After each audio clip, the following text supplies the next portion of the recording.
வணக்கம். சிவன் மாந்திரிகம்.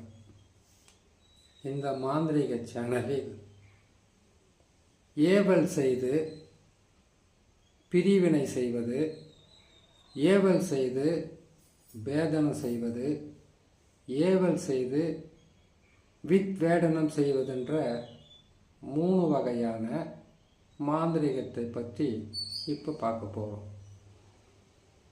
ஏவல் செய்து பிரிச்சிருந்தா வசியம் செய்கிறது எப்படின்றத இன்னொரு பதிவில் பார்க்கலாம். ஏவல், இந்த ஏவலாகப்பட்டது எதுக்காக செய்வாங்கன்னு கேட்டிங்கன்னாக்கா, ஏவல் என்பது ஒரு உருவ பொம்மை ஒன்று செய்து ஒருவரை இன்னொருவர்கிட்ட இருந்து பிரிக்கிறது ஏவல். 2 உருவ பொம்மையை செய்து பிரிஞ்சு இருக்கிறவங்கள வசியம் செய்கிறது ஏவல். அதுக்கப்புறமா சேர்ந்து இருக்கும் நல்ல உறவுகளை கூட மாந்திரீகத்தில் ஏவல் செய்து பிரிக்க முடியும்.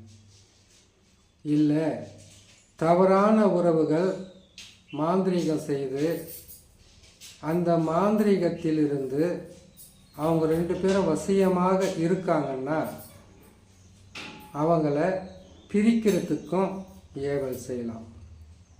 அது மட்டும் இல்லாமல் ஒரு வீட்டில் ஏவல் பாதிப்பு இருக்குன்னா அது எப்படி தெரியும் தெரியுங்களாக்கா? இப்போது ஒரு உருவ பொம்மையை செய்கிறாங்க. அந்த உருவ பொம்மையை செய்து அதுக்கு மந்திரங்களும் எந்திரங்களும் அதற்குண்டான பூஜை விதி பிரகாரம் ஒரு ஏவலை செய்தால் அந்த வீட்டுக்குள் அந்த உருவ பொம்மை தானாக போகாது, இறந்தவங்களுடைய ஆத்மாவை வசியம் செய்து ஏவல் விடுவாங்க. அது எப்படி விடுவாங்கன்னு கேட்டிங்கன்னாக்கா, இப்போது நீங்கள் பார்க்குறது ஒரு ஏவல் பொம்மை. அந்த ஏவல் பொம்மையை நாம் முதல்ல எப்படி செய்வாங்க அப்படின்றத பார்த்துடலாம்.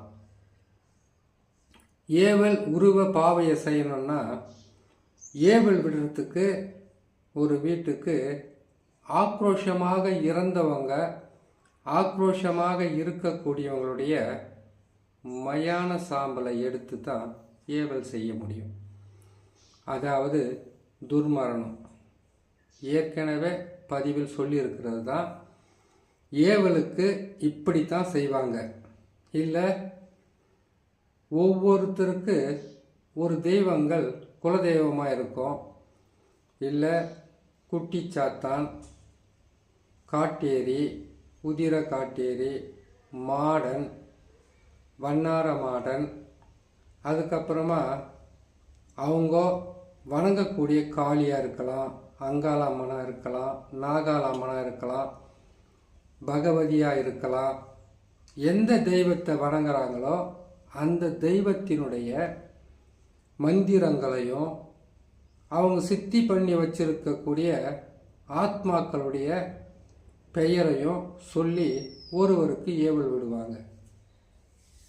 இந்த ஏவலால் பல வகையான பாதிப்புகளை உருவாக்கி கொடுக்க முடியும். இதே ஏவலால் நன்மையும் அடைய முடியும். அந்த நன்மையை பற்றி மட்டும் நாம் சொல்லலாம். இப்போது ஒரு ஆண் பெண் நல்லா இருக்காங்க, கணவன் மனைவின்னு எடுத்துக்குங்க, இல்லை நல்ல காதலர்கள்னு எடுத்துக்குங்க, இல்லை நல்ல நண்பர்னு எடுத்துக்குங்க. அப்படி எடுத்துக்கும்போது ஒருவேளை காதலர்கள், கணவன் மனைவி, நண்பர்கள் இவங்களுக்காக மட்டும்தான் இந்த மாந்திரிகம் பயன்படுமானா அப்படி கிடையாது. நல்ல குடும்பத்தில் அப்பா பிள்ளை, அம்மா பொண்ணு, அப்பா பொண்ணு, அம்மா பிள்ளை இப்படியெல்லாம் ஒற்றுமையாக இருப்பாங்க. அண்ணன் தம்பிங்க கூட ஒற்றுமையாகவும் சந்தோஷமாகவும் இருப்பாங்க. அவங்களுக்குள்ள சில பிரச்சனைகள் இந்த ஏவல் மூலியமாக அவங்க குடும்பத்தில் இந்த மாதிரி செய்கிற ஏவல் மூலியமாக அந்த குடும்பமே செதஞ்சு போகும். இல்லை ஒருத்தருக்கு ஒருத்தர் ஒற்றுமை இல்லாமல் சண்டை போட்டுக்கிட்டு பிரிவாங்க. அப்படி பிரியறதுக்கு கூட ஏவல் செய்யலாம். சண்டை போட்டுக்கிட்டு பிரியிறது ஏதோ ஒரு காரணத்துக்காக பிரியிறது. ஒரு அண்ணன் தம்பி ஒற்றுமையாக இருக்காங்கன்னா அந்த வீட்டுக்கு எதிராளியாகவும் பகையாளியாக இருக்கிறவங்க அவங்கள பிரிக்கிறது. இதையெல்லாம் இந்த மாதிரி ஏவல் செய்து தான் அவங்களுக்கு அந்த பாதிப்பை உருவாக்குவாங்க. அப்படி உருவாக்கும்போது அவங்களுக்குள்ள பல வகையான பிரச்சனைகளையும் சண்டைகளையும் ஒற்றுமையாக இருந்தவங்களை ஒருவர் முகத்தை ஒருத்தர் கூட பார்க்காத அளவுக்கு கடும் விரோதிகளாக உருவாக்குறது தான் இந்த ஏவல்.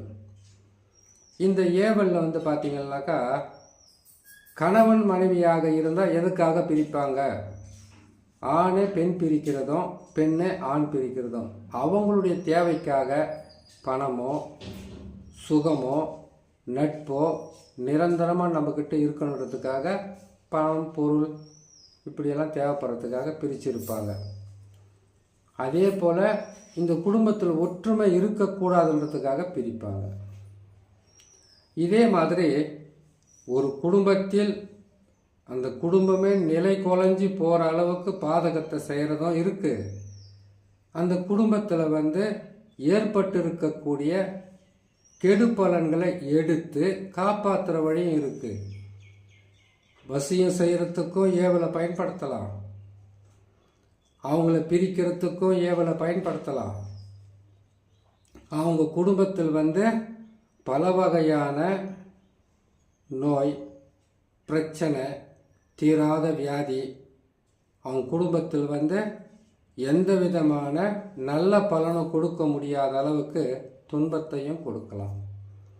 இப்படி இந்த ஏவலால் நன்மையும் தீமையும் கலந்தே செய்ய முடியும்.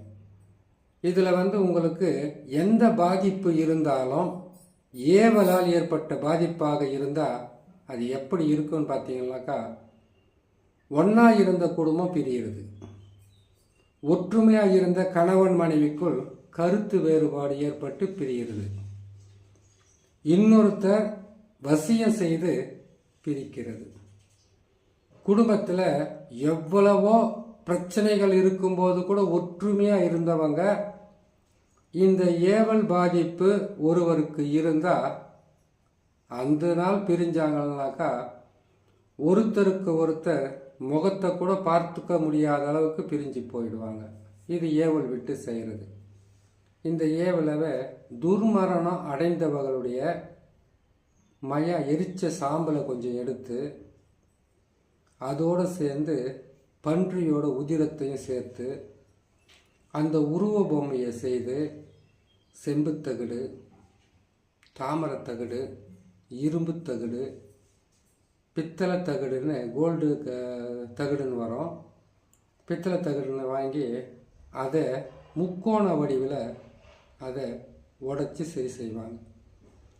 அதுக்குள்ளே யாரை பிரிக்கணுமோ அவங்கள அந்த தகட்டில் அவங்களுடைய பேரை எழுதுவாங்க.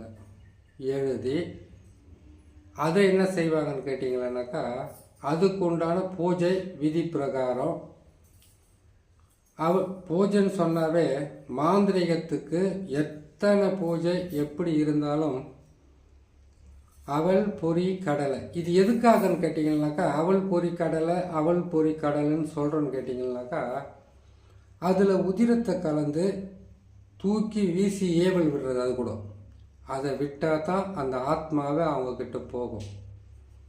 அதே போல் உதிர சாதத்தையும் கொடுப்பாங்க. அதே போல் இவங்களுக்கு ஏவல் விடும்போது நல்ல ஆத்மாக்களுக்கு ஏவல் வராது.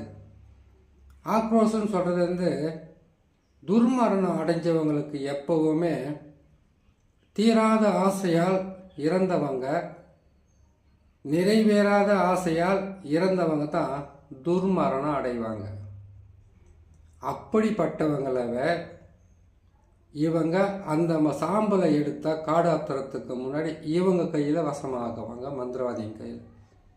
அதை வச்சு உருவ பொம்மையை செய்து ஒருத்தருக்கு எந்த இடத்துலலாம் பாதிப்பை கொடுக்கணுமோ அதை மந்திர மூலியமாக அவங்களுக்கு சொல்லி அந்த தகடை மார்பு பகுதியில், தலைப்பகுதியில், இல்லை அவங்களுடைய தொப்புள் பகுதியில் வச்சு ஊசியை குத்துவாங்க, ஆணி அடிப்பாங்க. இல்லைன்னா அதுக்கு கருப்பு நூல் போட்டு அதை இறுக்கி கட்டிடுவாங்க. கட்டிட்டு இதை இருக்கிற இடத்துலேருந்து, மந்திரவாதினா அவங்களுக்குன்னு சில விதிமுறை பிரகாரம் வச்சுக்கிட்டு இருப்பாங்க இடத்தவ. அங்கேருந்து ஏவல் விட்டாங்கன்னாக்கா யாரை பாதிக்கணுமோ அவங்களுடைய ஃபோட்டோ, அவங்களுடைய பேர், அவங்களுடைய அம்மா பேர், அவங்க இருக்கிற இடம், இதை கரெக்டாக அந்த தகடுலே எழுதி அந்த ஃபோட்டோவெல்லாம் வச்சு மந்திரத்தை சொல்லி ஏவல் விட்டு ஒரு குடும்பத்தையே பிரித்து அந்த குடும்பத்திலிருந்து அவங்கள ஒற்றுமையாக சேராத அளவுக்கு செய்கிறது தான் இந்த ஏவல். இதே ஏவலில் 2 பொம்மையை ஒன்றா வச்சு எப்படி வசியம் செய்யணும், அந்த ஏவலை எப்படியெல்லாம் எடுக்கணும், எந்த நாளில் எடுக்கணும், எந்த பூஜையை போடணும், அந்த பூஜைக்கு என்னென்ன பொருட்கள் தேவைப்படும், அப்படி ஏவல் செய்து ஏற்கனவே இருக்கிற ஏவலை எடுத்து அவங்களுக்கு வசியம் செய்கிறது, அந்த குடும்பத்திற்கு ஒற்றுமையை செய்யக்கூடிய பல வகையான ரகசியங்களும், மாந்திரீக ரகசியங்களும், மந்திர எந்திர சூட்சும ரகசியங்களும் இன்னொரு பதிவில் உங்களுக்கு போடும்போது தெளிவாக போகிறோம். இப்போது இந்த பதிவில் ஏவலால் வரக்கூடிய பிரச்சனை எப்படி இருக்குன்றதை சொல்லியிருக்கேன். இன்னொரு பதிவில் இப்படி ஒரு பாதிப்பு இருந்தால் அதிலிருந்து உங்களை காப்பாற்றுறது எப்படின்றதை இன்னொரு பதிவில் நான் சொல்கிறேன்.